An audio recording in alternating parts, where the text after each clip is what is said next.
Miss Keller, I have a question. You were talking about the Israelis and the Palestinians, but I don't see Palestine on the map. Well, Lisa, the Palestinians live here, but they don't have a country of their own. Why not? It's complicated, but let me try to explain.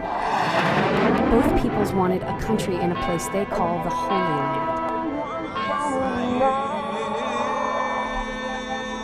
After World War II, Western powers divided it between them, but Arab nations said no.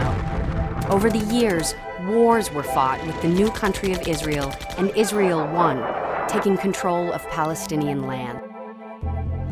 There hasn't been peace since. Now 1.5 million Palestinians live in Gaza, packed into this tiny strip of land. And more are refugees in other countries or live here, in East Jerusalem and the West Bank. But Israeli governments have covered this Palestinian land with new Jewish towns called settlements. Settlers are just 1/10 of the population, but they've taken over most of the land. The settlements are like colonies, built to control as much land and water as possible. They're illegal under international law, but no one stops them. Some settlements have a lot of guns, but this is not the Wild West. They have malls, factories, and swimming pools. They get 3 times as much water as Palestinian villages, which have to deal with shortages and settlement sewage. The settlements are connected by a maze of roads, some only Israelis can use, while Palestinians can spend hours every day passing through military checkpoints just to get to school or work or even the hospital. Some Palestinians have never been able to visit relatives who live just miles away. Israel has also built a huge security wall that's taken over even more land. They cut some Palestinian villages down the middle, separating farmers from their lands and people from their friends and family.